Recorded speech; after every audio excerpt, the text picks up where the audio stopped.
That one glorious word represents more than just the geography between the Sabine and the Rio Grande. It represents a unique idea and way of life. A life of rugged individualism, proud self-reliance, gritty toughness, and fierce independence. That is what made Texas, and that is what will save her again. Howdy, folks. Sam Houston here. I want to thank you for tuning into the Feed Bandit podcast. Feed Bandit is the Texas first outdoors brand built by rabid Texans, for rabid Texans, and all those who aim to be one someday. We unapologetically promote the ideals that shape our Texas pride and Texas first patriotism through our love of hunting, the outdoors, and the gear and apparel we create. Texas, above all else, preserve the tradition, protect the legacy. Check us out at feedbandit.com. And to repeat that great rallying cry from a former colleague of mine, liberty or death. Now, enough of my talking. Here are a couple of bandits that love Texas as much as I do. Enjoy.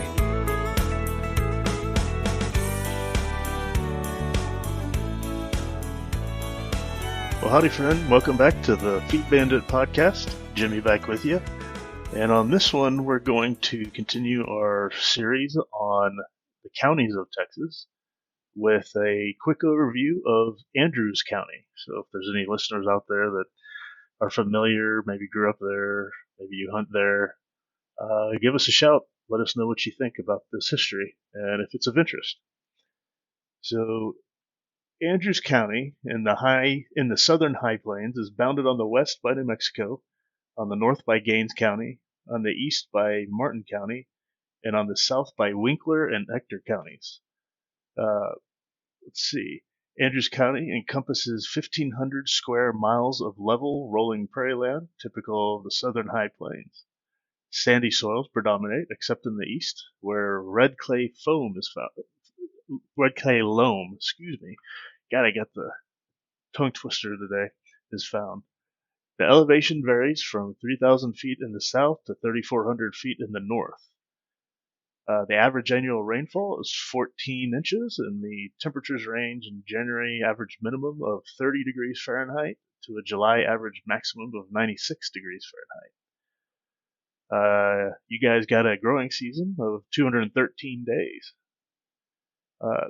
Angostura-type arrowheads discovered by archaeologists indicate the possibility of an aboriginal population as early as 6,000 to 4,000 BC, but pottery sherds and other evidence establish occupation by the Anasazi people from around 900 AD. In more recent times, the Apaches and Comanches occupied the region, until the United States Army campaigns of 1874-1875 cleared the way for white settlement. The county was formed from Bear County in 1876, which is, wow, didn't realize Bear County went, I guess, that far. I guess it was just more created as the extent in this direction is Bear County shall go. So that was a year after the detailed explorations were made by Colonel William R. Shafter from his military base at Fort Concho. The county was named for Richard Andrews, a hero of the Texas Revolution, who was killed at the Battle of Concepción in 1835. Subsequent boundary alterations occurred in 1902, 1931, and 1932. For administrative purposes, the area was placed within the jurisdiction of Shackelford County in 1876, with the Howard Land District from 1882 to 1887, and within the Martin Land District from 87 to 91. The area was placed within the jurisdiction of Martin County from 1891 until 1910, when Andrews County was formally organized with Andrews as its county seat. In 1886, O.B. Holt first filed on county lands, although the huge Chicago Ranch, founded by Nelson Morris, a Chicago meatpacker, purchased 228,000 acres in the southeastern corner in 1884. I'll have to look up to see how big that ranch is now. The country's aridity and its lack of surface streams encouraged novel rainmaking experiments in 1891 by the United States Department of Agriculture. 60 mortars charged with blasting powder and 30 kites suspending dynamite loosed their destructive forces at clouds, while a number of 10-foot balloons, each holding 1,000 cubic feet of oxygen and hydrogen gas, were simultaneously discharged. Despite these notable bombardments, no rain fell locally, although a copious precipitation to the east and south was perhaps a result of the experiment. After the droughts of 1886 and 1887, Nelson Morris introduced windmills to draw groundwater until he had 79 of the wind machines spaced on his ranch. Morris also introduced barbed wire drift fences to contain cattle. In 1894, the Scharbauers purchased the Wells Ranch, which, with Morris's Sea Ranch, occupied most of the eastern part of the county. A year later, the Texas legislature passed the Fourth Section Law, which helped to end open-range ranching in Texas by encouraging the breakup of the great ranches for the benefit of homesteaders and small tract purchasers. In the early 1880s, the building of the Texas and Pacific Railway through Midland, the supply point of Andrews County, gave promise of future growth. The railroad promoted immigration and had millions of acres to offer settlers. But since there was plenty of land in West Texas with better access to transportation than Andrews County, the population grew slowly. The census showed only 24 residents in 1890, and as late as 1900, only 87 people lived in Andrews County. In 1910, however, the population was 975, principally farmers and ranchers. That's pretty interesting. The terrible drought of 1917 to 18, World War I, the great influenza pandemic of 1917-18, blizzards, and a drop in cattle prices reduced county population to 350 in 1920. It was clear by this time that much county land was not suitable for farming. Cattle ranchers bought the abandoned lands of disappointed farmers to extend their ranges. Land owned by the University of Texas, some 14 blocks scattered around the county, accounted for 29% of the total acreage, and much of this was leased for grazing purposes.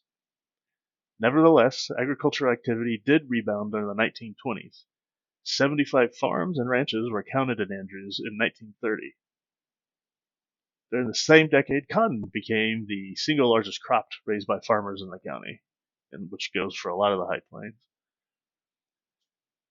The 1920s also saw the beginning of oil production in Andrews County. On December 5, 1929, the gusher drilled in the Deep Rock Ogden No. 1 came in. The oil had been tapped at 4,300 feet and flowed in prodigious quantities.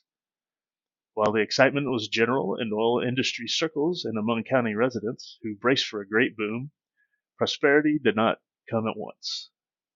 The timing of the new field could not have been worse. East Texas fields were in full production, and the 1929 crash had devastated the market. By 1931, oil was selling for as little as 10 cents a barrel. Even at that price, the Andrews County oil, of low gravity and heavy in sulfur, would not have sold. Investors declined to build a pipeline into the county until 1934, when J.W. Triplehorn bought up leases, began drilling, and encouraged Humble Oil Company, later Exxon Company, to lease other lands and to build a pipeline. Though 5 new oil fields drilled during the 1930s continued local petroleum development, the industry did not really boom in Andrews County until the 1940s, when 26 new fields were discovered. Extravagant drilling efforts during this time added an entirely new dimension to life in the county, as thousands of people traveled to the area seeking jobs in the oil fields and service industries. The population of Andrews County rose from 1,200 in 1940 to more than 5,000 in 1950. And with the growth came housing problems and overcrowded conditions in Andrews, which, like the rest of the county, experienced unprecedented growth and prosperity thanks to the oil boom. Petroleum production continued to rise in Andrews County during the 1950s, when 90 new fields were discovered. Oil income from royalties and tax dollars provided residents with many of the modern services and conveniences that could not be afforded earlier. But oil production fell off in the 1960s, when only 53 new fields were found, and particularly in the 1970s, when only 13 new fields were discovered. Unemployment mounted, and county leaders called for some diversification of industry.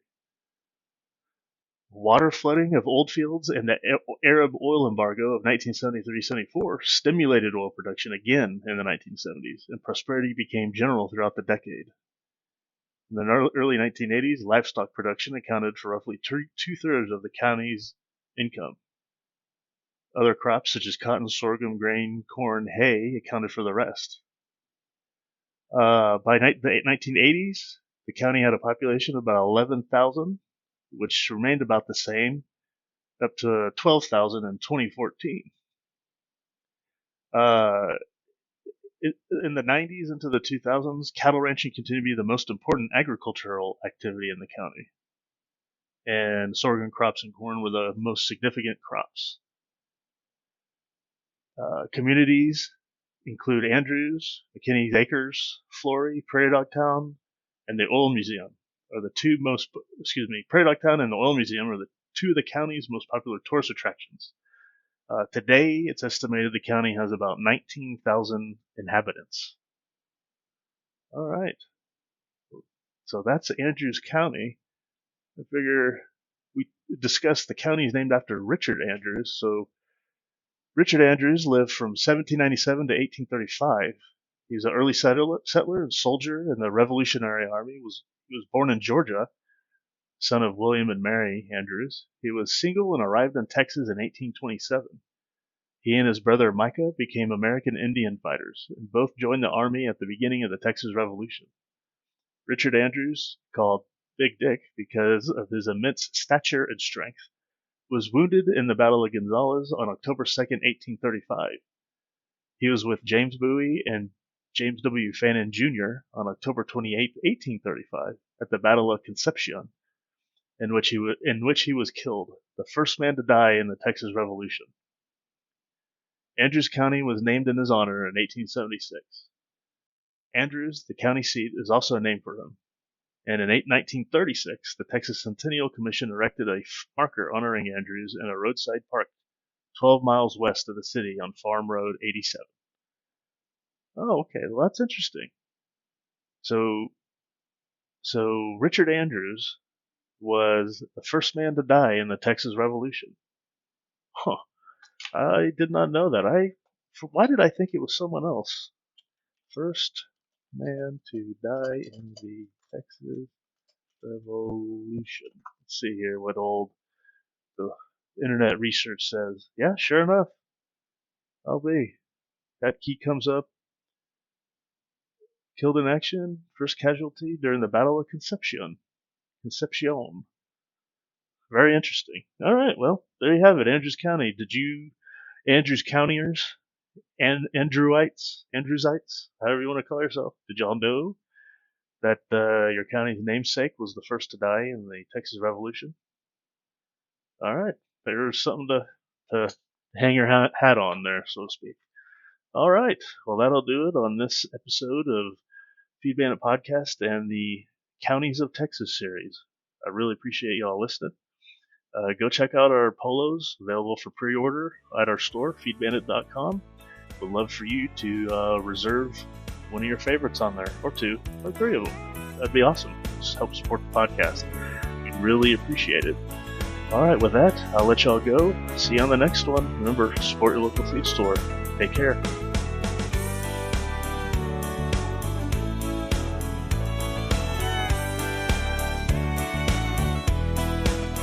Well, I hope the Bandits gave you an interesting episode that either entertained or educated you.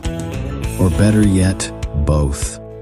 Hell, I told them this podcasting thing looks harder to do than defeating Santa Anna.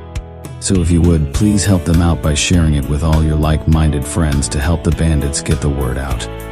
And don't forget to check us out at feedbandit.com and grab some gear and apparel to support the cause of Texas. Remember, Texas, above all else, preserve the tradition, protect the legacy. Finally, as I said some time ago on the eve of the great battle, and I vigorously repeat here again, be men, be free men, that your children may bless their father's name. Well, fellow bandit, until next time.